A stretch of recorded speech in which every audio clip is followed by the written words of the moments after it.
Hey everyone, just here today. Wanted to give a ownership perspective on having this Yamaha MT-09 for the last 2 years. This is a 2023 model year. I put about 5,000 miles so far on this bike. I have to say it's been very enjoyable. I haven't done too much to the bike, minus putting a quad lock on for charging and along with a radiator guard on the front. Kind of due to the nature that these hyper naked bikes are pretty exposed on the highway. I don't want to catch any rocks. Very simple install. It was really just taking off some of the plastics there on the side, a couple bolts. I think over here is where the reservoir is. Yeah, and straight install. As you can see, maintenance is very simple. There's the drain bolt. Filter is very accessible. Chain adjustments, very easy on this. This is one of 3 options they had for this 2023 model year. So this is one color scheme. The other was a Yamaha Racing Blue, which is a deeper rich blue. And I believe they had a Midnight Raven Black. It's all basically all black, comparable to BMW's triple black color scheme that you'd see. But yeah, it comes with stock with Bridgestone battle axes. So I've got about 5,000 miles on these tires so far. Held up pretty well. I am starting to get a little bit of a wear pattern on the center of the tire here, but it's just due to doing so many highway miles to be expected there. But yeah, with that said, we'll jump onto the ride and jump in a little bit more. Thanks, guys. Hey guys, on the bike now.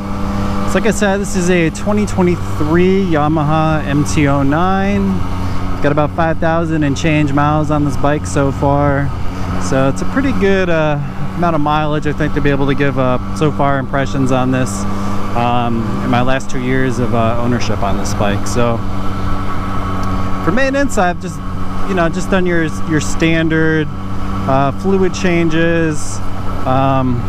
I have to say, oil changes on this bike are beautiful to do. Very easy. Takes more time waiting for the oil to drain than anything else in the process. I have to say that's one of the advantages with hyper nakeds is you don't have that painful process of taking off any of the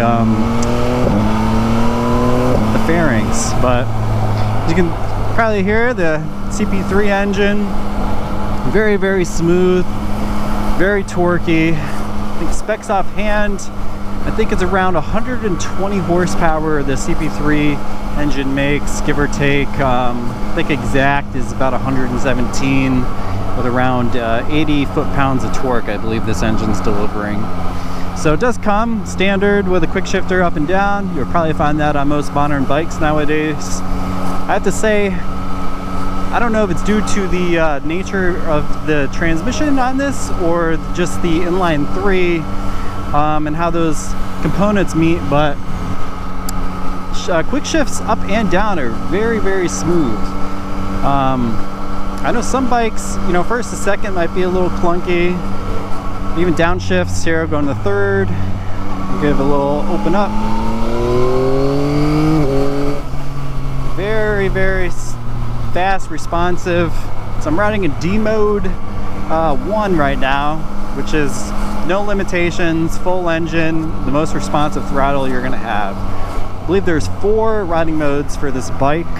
1 being the most powerful, most responsive. 2 is full power, but not so responsive on the throttle. 3 is they limit the output of the engine, and 4 is your kind of standard rain mode you'll find on a lot of motorcycles with different riding modes. So it does also come with your to be expected, ABS, kind of anti-wheelies control, the triple axles, leaning jolt. So if, you're in a slide or the back wheel starts to feel that it's slipping out, it'll kind of cut the power. So it does have those safety features. Is just a little quick disclaimer note in there, but other than that, I have to say the riding positioning is overall fairly comfortable. Easily flat foot this bike. You do not have to be a tall rider. I mean, at stops. Finding neutral is very, very easy. I wouldn't say like a Kawasaki, but I haven't had any issues ever misclicking, and so in that regard, very, very good. Gear changes feel solid. Controls pretty accessible. I'd say the only quirk I have is that the menu scroll for the dash here is kind of in an awkward position with your thumb. Due to this being the standard model, it does not have cruise control. I believe if you step up and get the SP model of this bike, by default you get the upgraded suspension and cruise control. I'm not sure what other factor is into there. Personally, if I was in the market and they had a MT-09 and the MT-09 SP, I would lean more towards the SP. I would just get those little extras, you know, peace of mind. You don't have to worry about doing any aftermarket yourself. Just get it right from the factory. I mean, simple, easy, enjoyable.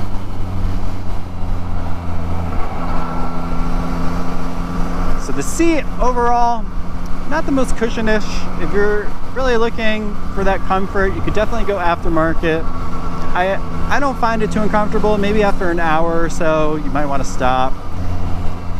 Kind of varies person to person, I believe there. So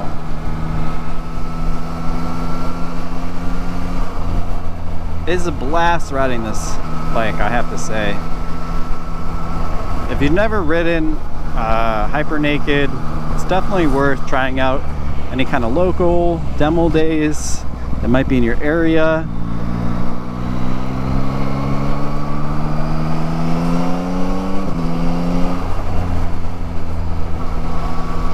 I'd say the category of person looking to get one of these bikes, if you're just looking to have a good time, enjoy weekend rides, I'd say if you're long haul commuting on this bike, really putting those miles on the highway, I would probably personally look at another category of bike. I don't think that's what this fits the bill for. It does highway, no problem. Highway speeds, fantastic. Plenty of passing power.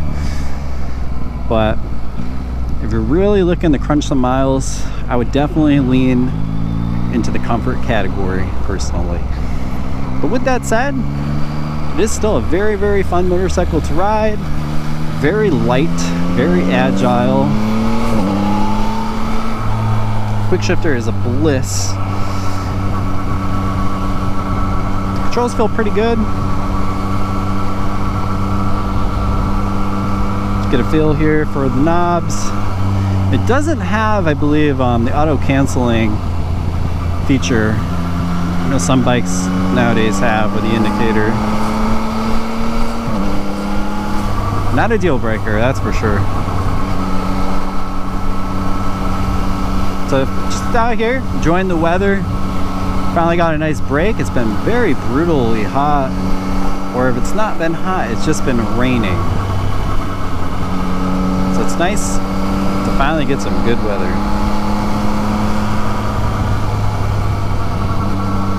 With that said though, if you have any questions on the MT-09, feel free, drop them in the comments below. I'll definitely take a look, try to get back to them. If you're looking for some more in-depth reviews and anything specific, let me know. If I have some time, I'll definitely take a look at making a more in-depth overview on that part. If you like the video, feel free to like, subscribe. Really trying to grow out the channel. Got some more videos in the horizon coming, different bikes, just a little series, outs and abouts. You know, just really out here to have a good time. See if we have a little break here. Get some of the exhaust sound. Just put down in the third. Nothing too crazy.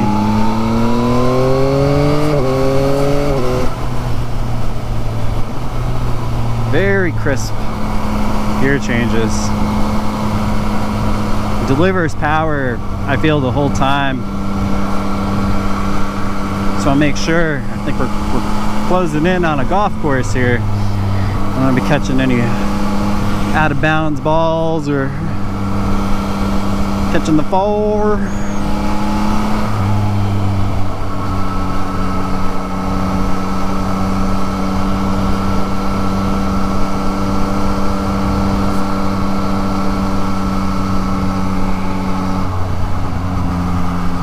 got the rangefinder going. I don't know what you call that, a R3.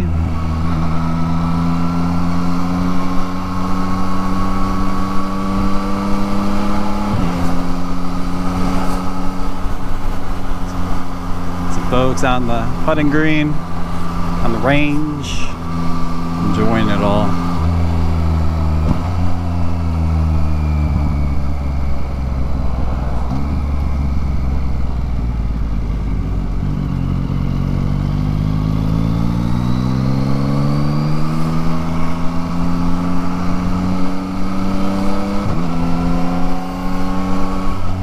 As I mentioned before, the bike handles very well. It's easy to flick, maneuver. Very, very, very easy. Easy to push around.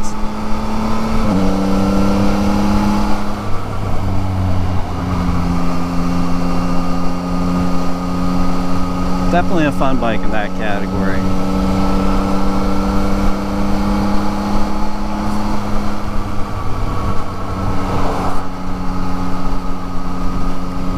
As I'm cruising along here, just making sure we're not gonna get whacked by a golf ball.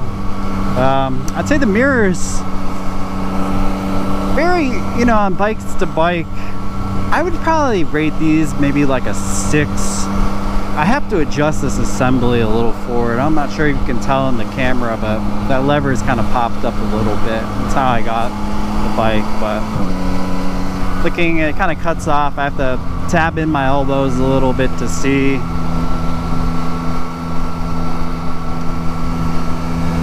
While I'm on quirks too, I'd say the one other thing on this bike I wish was a capability, but I can understand from a safety regard why they maybe did this, is you can't change your riding modes in motion.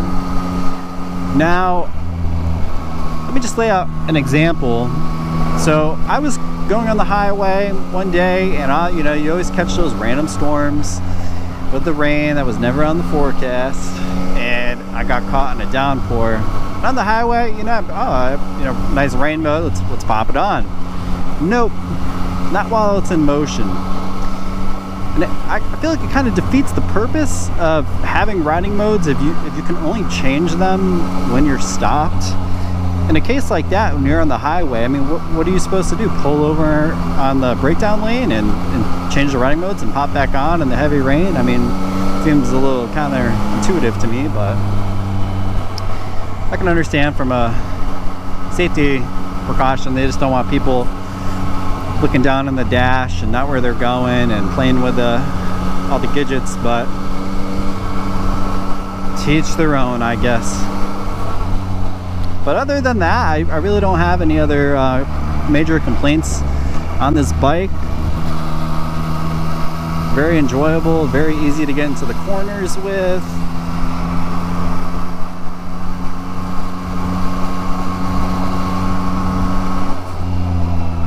Knees are at a good angle.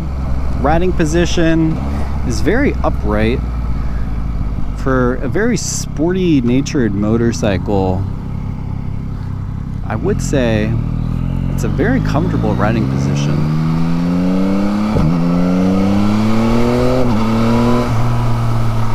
So that's quick shifter first to second. Very, very smooth.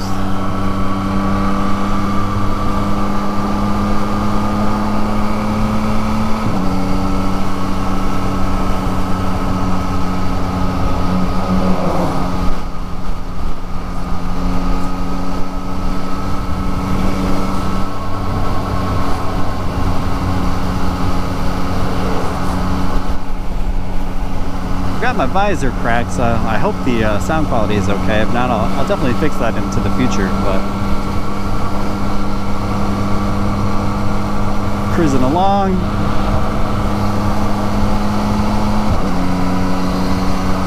Looks like they patched the road here. You always want to be a little cautious on a motorcycle on fresh tarmac or asphalt. You know, it seems like, you know, especially after as it starts raining, all those oils seem to seep up to the surface. Same thing when they're you know, patching roads and they put those little strips of tar. You know, hitting that stuff in the summertime is like ice. You know, especially on those really, really hot days. The sun's just beating down, kind of leaching up all the oils onto the road. Something to be mindful of. And on that topic, on this bike, you know, depending on how many riding years of experience you have, I think if you were by no means a professional advice here, just a personal thoughts on the matter, but I think if you were a disciplined rider and you started on this bike in the lower power modes and you left it there, it could be, that's a pretty big could, air quoted, okay starter bike. I would say if it's one of the prior generations though to this year, maybe not so, especially if they're the FZ09s. I know those things didn't have so many safety features as they do nowadays. They kind of refined that out a little bit, but of course, you know, I think your best option as a new rider would always be starting on a lower displacement motorcycle and kind of working your way up, get accustomed to. But if you happen to find one of these at a good deal, and you're looking to get into it, I think if you had good throttle control with your hand, or a disciplined rider, stayed in the lower power modes, could be a good fit. But each has their own decisions. So definitely not what I would recommend, but if the deal was around and is what you had, could be possible. So we'll stop here on the hill. Got neutral, no problem. So there is no kind of hill assist. I know, you know, some modern motorcycles are coming out with that stuff. Let me put my visor up here. It's starting to fog up on me. But the bike's so light. I mean, it's so easy to get started. You don't really need to give it too much. Even on this is a pretty steep incline here.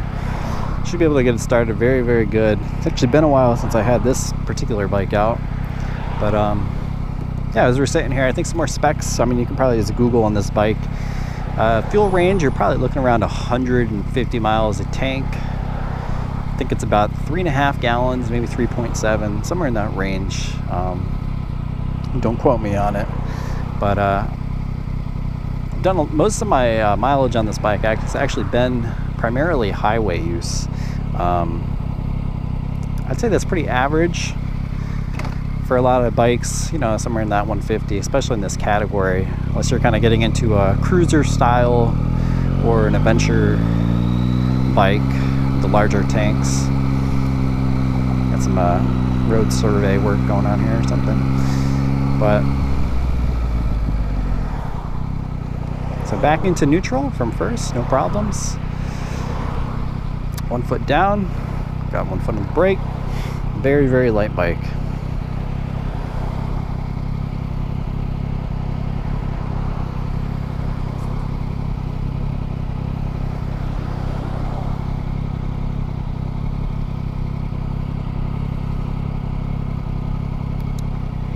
As I'm looking at my screen here, it's making me think maybe I want to get a screen protector on the TFT.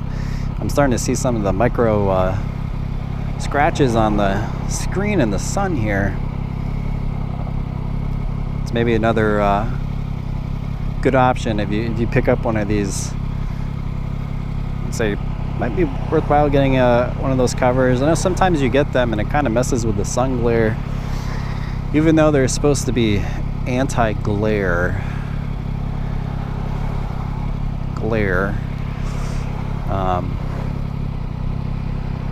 I haven't really found one that's ever truly worked like that, but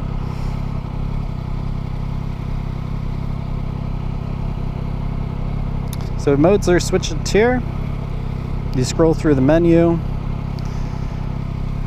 Got a green here, so it's coolant, air temp.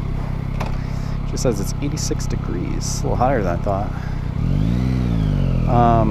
Trip.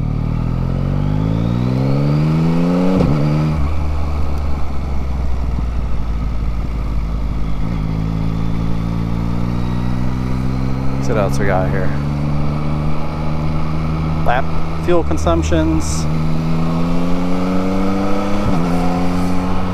fuel gauge. Close up the visor for y'all. But yeah, here it is. I mean, very, very solid machine.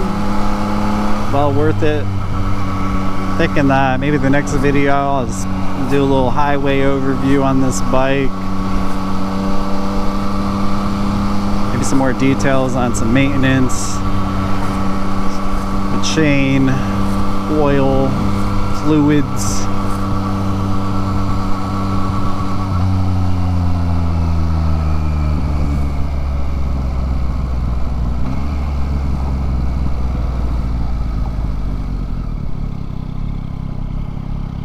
Neutral. I'm always looking behind myself here, and I'm always at a red light. Let's pop the visor up here.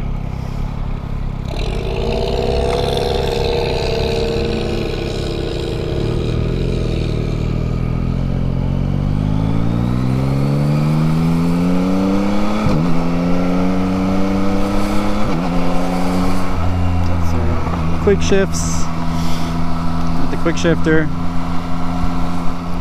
not even under hard acceleration, it's still very, very smooth.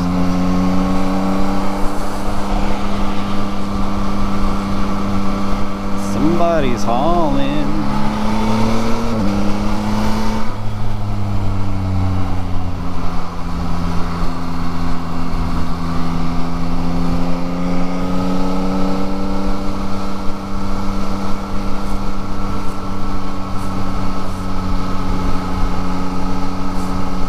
Actually got some new riding boots. A few times I've actually ridden this bike with these boots so far. Makes a difference, I have to say. If anyone else is out in the market too, I'm kind of curious, let me know in the comments any recommendations on tires. So this bike has the Bridgestone Battle Axes. My previous motorcycle that was mostly street, I was running Michelin Pilots, I believe.